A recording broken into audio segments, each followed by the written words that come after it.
6부 박해의 시대가 낳은 역설적인 승리의 역사. 서기 64년 로마는 거대한 불길에 휩싸입니다. 6일 밤낮으로 꺼지지 않은 불꽃은 고대 로마의 심장부 아벤티노 언덕과 팔라티노 언덕 사이를 집어삼켰죠. 로마는 폐허가 되었고 시민들의 분노는 하늘을 찔렀습니다. 황제 네로는 이 대재앙의 책임을 돌릴 희생양이 필요했습니다. 바로 기독교인들이었죠. 기독교라는 새로운 유대교 분파는 이제 로마 제국의 가장 위험한 내부 이적이 됩니다. 로마 대화제는 기독교인들에게 역사상 가장 강력한 박해의 서막이었습니다. 영상 시작 전 구독과 좋아요 부탁드립니다. 로마 제국의 통치 체계는 단순한 법률이나 군사력에 기반하지 않았습니다. 그것은 팍스 데오름, 즉 신들과의 평화에 대한 굳건한 믿음 위에 서 있었죠. 로마 시민들은 신들을 숭배함으로써 신들이 후일을 얻고 그 대가로 평화와 번영을 누린다고 생각했어요. 그리고 이 신성한 질서의 정점에는 바로 황제가 있었습니다. 종교는 곧 국가였고 애국심은 곧 종교적 의무였죠. 바울의 복음은 이 모든 것을 정면으로 거부했습니다. 그들은 카이사르는 주가 아니다라는 침묵의 메시지를 전했고 이는 로마 통치자들에게 국가에 대한 반역 행위로 간주되었습니다. 로마 전역의 시민들은 황제의 상 앞에서 카이사르는 주다라고 외쳐야 했습니다. 하지만 기독교인들은 단호하게 거부했죠. 바울은 그리스도인들에게 이렇게 가르쳤습니다. 너희는 이 세대를 본받지 말고 오직 마음을 새롭게 함으로 변화를 받아 하나님의 선하시고 기뻐하시고 온전하신 뜻이 무엇인지 분별하도록 하라. 그들에게 주는 오직 예수 그리스도 한 분뿐이었기 때문입니다. 그들은 예수는 주라고 외쳤는데 이는 로마 제국에서 황제에게만 바쳐지던 칭호였어요.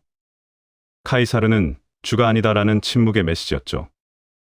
이 가르침은 로마의 가치관과 문화, 심지어 황제 숭배까지도 거부하라는 지침으로 해석될 수밖에 없었어요. 이 거부는 기독교인들을 로마의 평화를 깨뜨리는 무신론자이자 불충한 자로 낙인 찍는 결과를 낳았습니다. 로마 제국에게 초기 기독교 공동체는 비밀스럽고 허가받지 않은 모임처럼 보였습니다. 로마 제국은 팍스 로마나의 질서와 평화를 지키기 위해 민중이 모일 수 있는 모든 형태의 비인가된 모임을 반역행위로 간주했습니다. 그래서 정치적, 사상적 길드인 콜레기아를 엄격하게 통제했죠. 기독교인들이 밤에 모여 나누는 성만찬에 대해 이교도들은 소름 끼치는 소문을 퍼뜨렸습니다. 그리스도의 피와 살을 먹는다. 근친상간을 한다. 영아 살해 의식을 치른다 등이었죠. 오부에서 다루었듯이 바울은 이러한 박해의 시대 속에서 여러 차례 투옥되고 고문받을 위기에 처합니다. 바울은 죄수의 몸으로 로마로 압송되어 가택연금 상태에서 복음을 전합니다. 그러나 서기 64년 네로 황제의 광기와 로마 대화제가 겹치면서 상황은 최악으로 치닫습니다. 로마가 불타는 동안 네로가 자신의 황금 궁전 도무스 아우레아 건설 영감을 얻기 위해 노래를 불렀다는 소문은 걷잡을 수 없이 퍼져나갔습니다. 분노한 민심을 잠재우기 위해 네로는 급히 희생양을 물색했습니다. 그 희생양으로 지목된 것이 바로 그리스도인들이었죠. 역사학자 타키투스는 그의 저서 연대기에 이 잔혹한 박해를 상세히 기록했습니다. 네로는 그 악명 높은 사람들에게 책임을 돌리고 가장 극심한 형벌을 가했다. 이 사람들을 흔히 그리스도인이라고 불렀다. 이 명칭은 티베리우스 통치 기간의 본티우스 빌라도에 의해 처형된 그리스도에게서 유래했다. 타키투스는 이들이 미신적인 종교를 믿는다고 비난하면서도 네로가 그들을 대하는 방식의 잔혹함에 대해서는 분명히 언급했습니다. 짐승 가죽을 덮어 개에게 물어뜯기게 하거나 십자가에 못 박거나 혹은 밤의 어둠을 밝히기 위해 옷에 인화 물질을 바르고 불태워 인간 횃불로 사용했다는 기록은 네로의 광기가 로마 역사상 가장 악명 높은 잔혹성을 보여주는 장면입니다. 이 피해 박해 속에 바울은 다시 투옥되었고 로마 시민으로서 참수형을 당한 것으로 전해집니다.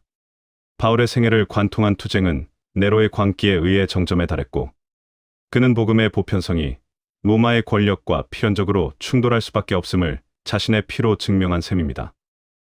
바울은 이미 자신의 고통을 통해 이 충돌을 예견했어요. 내가 그리스도의 남은 고난을 그의 몸된 교회를 위하여 내 육체에 채우노라. 바울의 순교는 기독교의 끝이 아니라 박해를 이겨낼 기독교의 탄생을 알리는 신호탄이었습니다. 바울의 순교는 로마 제국이 기대했던 것과는 정반대의 결과를 낳았습니다. 네로는 기독교라는 미신을 뿌리 뽑으려 했지만 오히려 그 씨앗을 로마 제국 전역에 흩뿌린 셈이었죠. 바울과 함께 순교한 베드로는 십자가에 거꾸로 매달려 죽음을 맞이했다고 전해집니다. 이런 순교자들의 이야기는 입에서 입으로 전해지며 두려움이 아닌 경외와 감동을 불러일으켰습니다. 초대 교회의 교부 테르툴리아누스는 훗날 이렇게 선언합니다. 순교자의 피는 교회의 씨앗이다. 이 말은 단순한 수사가 아니었습니다. 실제로 기독교인이 공개 처형당할 때마다 군중 속에서 그들의 담대함과 평화로운 죽음을 목격한 사람들이 기독교로 개종하는 일이 빈번하게 일어났으니까요. 이 끝을 알 수 없는 기독교인들에 대한 박해는 약 250년간 지속됩니다. 네로의 광기의 시대가 지나가자 도미티아누스 황제 시대에 들어서 황제 숭배는 더욱 체계화되고 강화됩니다. 도미티아누스는 자신을 도미누스 앳 데우스, 즉 주와 신으로 부르게 했어요. 이는 황제 숭배를 단순한 애국심의 표현이 아닌 신앙적 힘으로 격상시킨 것이죠.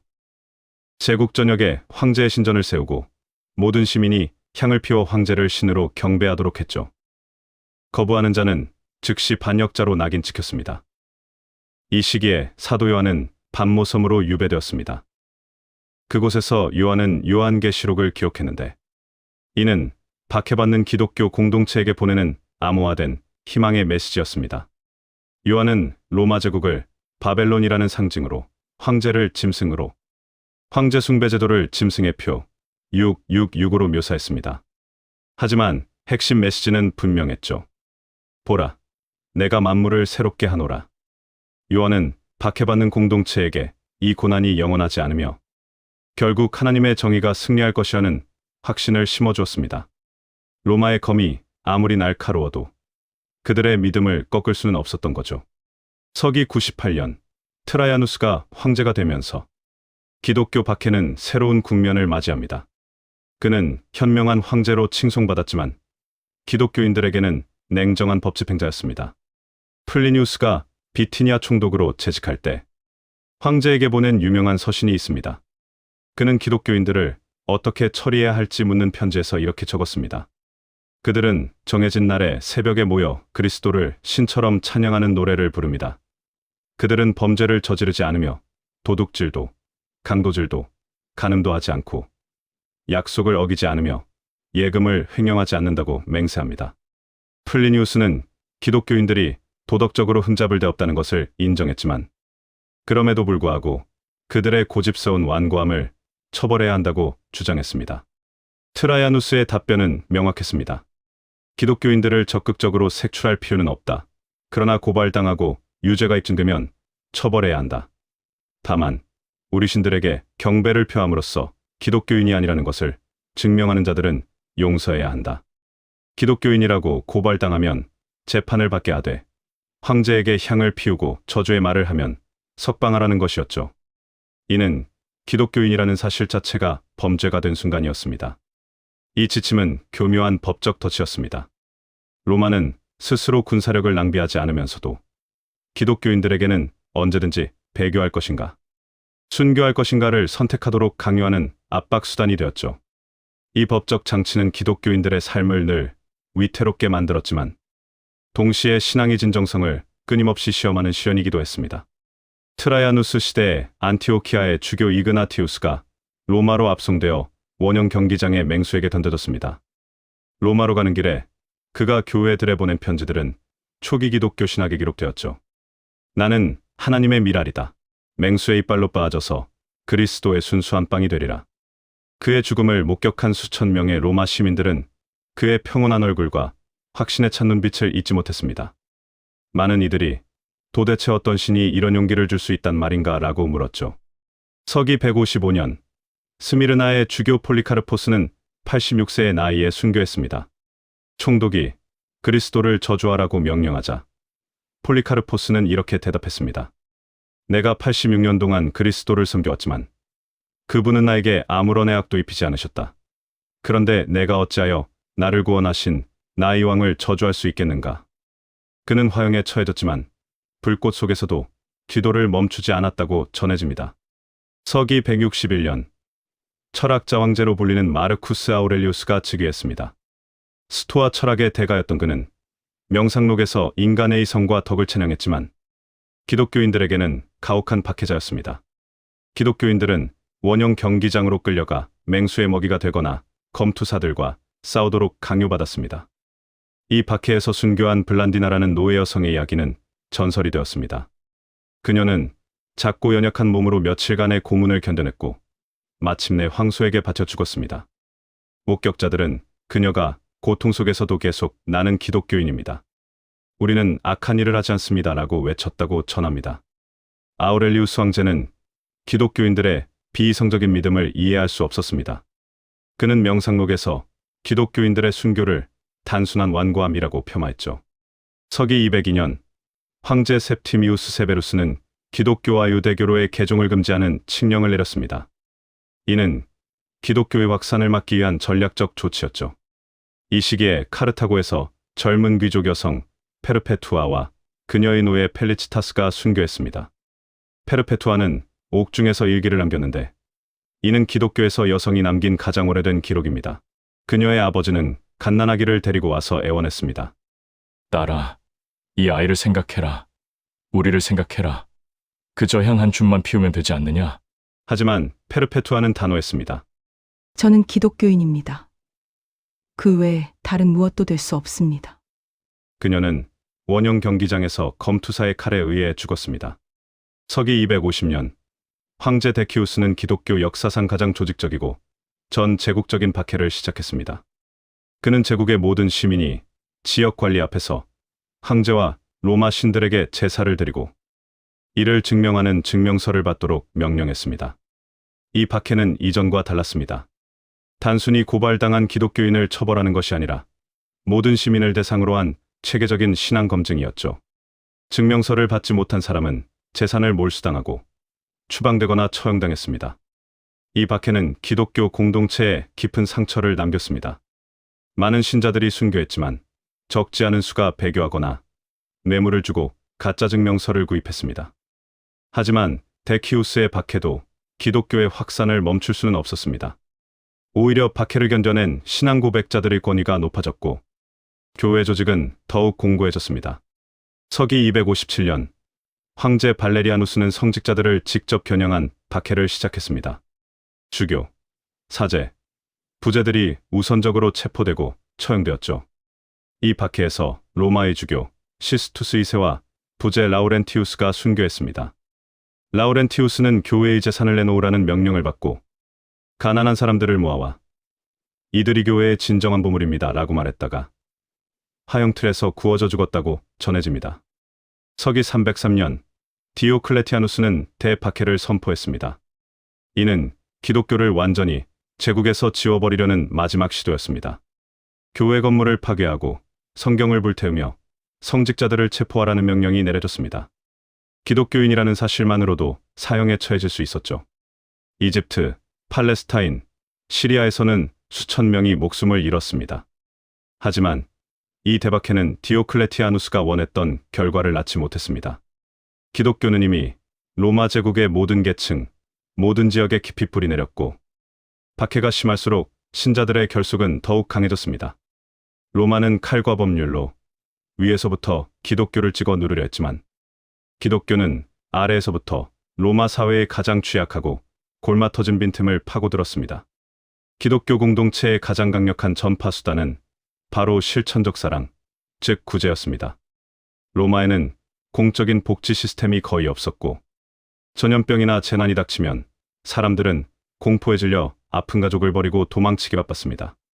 서기 165년부터 180년까지 로마 제국을 휩쓴 안토니우스 역병은 수백만 명의 목숨을 앗아갔습니다. 이 끔찍한 시기에 로마인들은 도망쳤지만 기독교인들은 남아 병자들을 돌봤죠. 3세기 중반, 키프리아누스는 이들이 이교도들까지 돌봤다고 기록했습니다. 이들의 헌신적인 돌봄은 사망률을 낮췄을 뿐만 아니라 로마인들에게 깊은 감동을 주었어요. 기독교는 박해가 극심할수록 고통받는 사회 속에서 더욱 빛나는 희망이 공동체로 자리매김하며 탄압을 이겨냈습니다. 로마는 기독교인을 처형함으로써 공포를 심으려 했지만 그 잔혹한 처형은 역설적으로 기독교 신앙의 진정성을 세상에 증명하는 장엄한 무대가 되었습니다. 초기 기독교인들은 자신들의 죽음을 순교라고 불렀는데 이는 그리스어로 증인을 의미합니다. 그들은 예수 그리스도의 부활과 복음이 참되다는 것을 자신의 목숨을 바쳐 증언했죠. 경기장에서 맹수에게 던져지고 불태워지는 기독교인들이 공포 속에서 신을 저주하는 대신 평온한 얼굴로 찬양을 불렀다는 증언들은 로마 시민들을 경악하게 만들었습니다. 죽음을 두려워하지 않는 이들의 모습은 수많은 이들의 마음을 움직였고 순교자들의 피는 복음의 씨앗이 되어 로마 제국 전역에 뿌려졌습니다. 기독교 공동체는 순교자들의 죽음을 기록하고 기억하고 기념했습니다. 순교자들이 죽은 날을 탄생일, 하늘나라로의 탄생이라 부르며 축제처럼 기념했죠. 순교자들의 무덤은 성지가 되었고 그곳에 교회가 세워졌습니다. 오늘날 로마의 많은 대성당들, 예를 들어 산피에트로 대성당, 산파울로 푸오리레모라 대성당 등은 모두 순교자들의 무덤 위에 세워진 것입니다. 박해는 기독교에게 성지와 순례의 전통을 선물한 셈이죠. 그리고 박해는 역설적으로 교회 조직을 더욱 체계화시켰습니다. 비밀리에 모이고 신자들을 보호하고 순교자 가족들을 돌보고 박해를 피해 도망친 신자들을 숨겨주는 과정에서 주교와 부제, 집사들의 역할이 확고해졌습니다. 주교들은 사도들의 계승자로서 권위를 인정받았고 교회는 로마 제국의 행정구역을 따라 체계적으로 조직되었습니다. 박해가 교회를 약화시키기는커녕 더욱 견고한 조직으로 만든 것이죠. 박해를 받으면서 기독교 지식인들은 자신들의 믿음을 체계적으로 설명하고 변호해야 했습니다. 이 과정에서 초기 교부들의 변증론이 탄생했죠. 박해는 기독교를 단순한 민중 종교에서 지적 깊이를 갖춘 세계 종교로 성숙시켰습니다. 박해받는 공동체는 서로를 돌보지 않으면 생존할 수 없었습니다. 기독교 교회는 과부와 고아를 돌보고 가난한 자들에게 음식을 나눠주고 병든 자들을 방문하고 감옥에 갇힌 신자들을 지원하는 체계를 만들었습니다. 유세비우스는 그에 져서 교회사를 통해 교회는 1500명 이상의 과부와 가난한 사람들을 정기적으로 지원했다고 기록하고 있습니다. 이런 사회복지 체계는 로마 제국의 어떤 제도보다도 효과적이었죠. 황제 율리아누스는 훗날 기독교를 다시 억압하려다 이렇게 불평했습니다. 불경건한 갈릴리 사람들이 우리의 가난한 자들뿐 아니라 자기들의 가난한 자들까지 돌보는데 우리의 사람들은 우리로부터 아무 도움도 받지 못하고 있다. 서기 312년 10월 28일 밀비우스 다리 전투 전날 밤 콘스탄티누스는 하늘에서 십자가를 보았다고 전해집니다. 그와 함께 이 표시로 정복하라는 말을 들었다고 하죠. 콘스탄티누스는 군대의 방패에 그리스도의 상징을 그리게 했고 전투에서 승리했습니다. 이 사건을 계기로 313년 그는 동방이 공동왕제 리키니우스와 함께 밀라노 칙령을 반포했습니다. 우리는 기독교인들과 모든 사람들에게 그들이 원하는 종교를 따를 자유를 부여하기로 결정했다. 약 250년간에 걸친 박해는 이렇게 끝났습니다. 하지만 이는 단순한 관용이 아니었습니다. 콘스탄티누스는 적극적으로 기독교를 지원했죠. 교회 건물 건축의 재정을 지원하고 주교들에게 사법권을 부여하고 일요일을 공휴일로 선포했습니다. 서기 325년 콘스탄티누스는 니케아에서 제국 전역의 주교들을 소집하여 공의회를 열었습니다. 불과 20년 전만 해도 비밀리에 모여야 했던 주교들이 이제 황제의 초대로 공개적으로 모인 것이죠. 서기 380년 테오도시우스 1세는 기독교를 로마 제국의 국교로 선포했습니다. 한때 죽음의 위협을 받던 종교가 이제 제국의 공식 종교가 된 것입니다. 지하 세계의 비밀 단체로 낙인 찍히고 네로 황제의 광기에 인간 횃불이 되어야 했던 기독교가 이제 로마의 법적인 보호를 받고 제국 전역에 확산될 수 있는 자유를 얻게 된 것이죠. 바울의 보편주의 메시지가 로마를 영혼으로 정복한 결정적인 순간이었습니다. 박해받던 기독교가 로마 제국을 정복한 것은 역사상 가장 놀라운 역설 중 하나입니다. 군대도, 정치적 권력도, 경제적 자원도 없었던 종교가 어떻게 세계 최강의 제국을 변화시켰을까요? 5가지로 정리해 보겠습니다. 첫째, 죽음을 두려워하지 않는 확신. 로마인들은 기독교인들의 죽음 앞에서의 평온함을 이해할 수 없었습니다. 순교자들은 고문과 죽음 앞에서도 노래하고, 기도하고, 용서했습니다. 이런 모습은 구경꾼들에게 깊은 인상을 남겼죠. 저들은 무엇을 믿기에 저렇게 평화로운가? 저 믿음에는 무슨 힘이 있는가? 둘째, 사랑의 실천. 기독교인들은 말만 하지 않았습니다. 서기 165년과 251년, 로마에 전염병이 돌았을 때 대부분의 사람들은 병자들을 버리고 도망쳤습니다. 하지만 기독교인들은 남아서 병자들을 돌보았죠. 많은 기독교인들이 이 과정에서 목숨을 잃었지만 그들의 헌신은 수많은 사람들의 마음을 움직였습니다. 셋째, 평등과 존엄의 메시지. 로마 사회는 엄격한 계급 사회였습니다. 노예는 물건이었고 여성은 남성의 소유물이었죠. 노예와 귀족이 남성과 여성이 같은 식탁에서 성찬을 나누는 모습은 혁명적이었습니다. 이 평등의 메시지는 로마 사회의 바닥에서부터 변화를 일으켰죠. 넷째, 공동체의 힘. 기독교 공동체는 가족처럼 서로를 돌보았습니다. 혼자가 아니라는 소속감, 위기 때 의지할 수 있는 형제자매의 존재는 불안정한 제국 사회에서 엄청난 매력이었습니다. 다섯째, 초월적 소망. 로마의 종교는 현세의 번영과 승리를 약속했습니다. 하지만 제국이 쇠퇴하고 전쟁과 질병이 끊이지 않자 이런 약속은 공허하게 들렸습니다. 기독교는 이 세상 너머의 소망, 죽음 이후의 영원한 생명을 약속했죠. 이 메시지는 고통받는 사람들에게 깊은 위로가 되었습니다. 바울의 메시지가 씨앗을 뿌린 지 약 250년. 로마 제국은 기독교를 정치적 반란의 씨앗으로 보고 제거하려 했지만 로마의 칼은 실패했습니다. 바울이 생전에 로마 시민권을 무기로 삼아 불법적 탄압에 맞섰던 것처럼 그가 세운 교회들은 사랑과 연대라는 보이지 않는 무기로 탄압을 이겨냈습니다. 바울은 생전에 유대인과 이방인, 노예와 자유인, 남자와 여자가 하나 되는 보편적 교회를 꿈꾸었습니다. 그는 내가 복음을 부끄러워하지 아니하노니 이 복음은 모든 믿는 자에게 구원을 주시는 하나님의 능력이라고 선포했죠. 박해의 시대를 거치며 이 꿈은 현실이 되었습니다. 기독교는 더 이상 유대교의 한 분파가 아니었습니다. 로마 제국 전역에서 심지어 제국 너머 페르시아, 인도, 에티오피아까지 퍼져나간 세계 종교가 되었죠. 네로가 인간 횃불로 태웠던 그 불빛은 결국 온 세상을 밝히는 빛이 되었던 것입니다.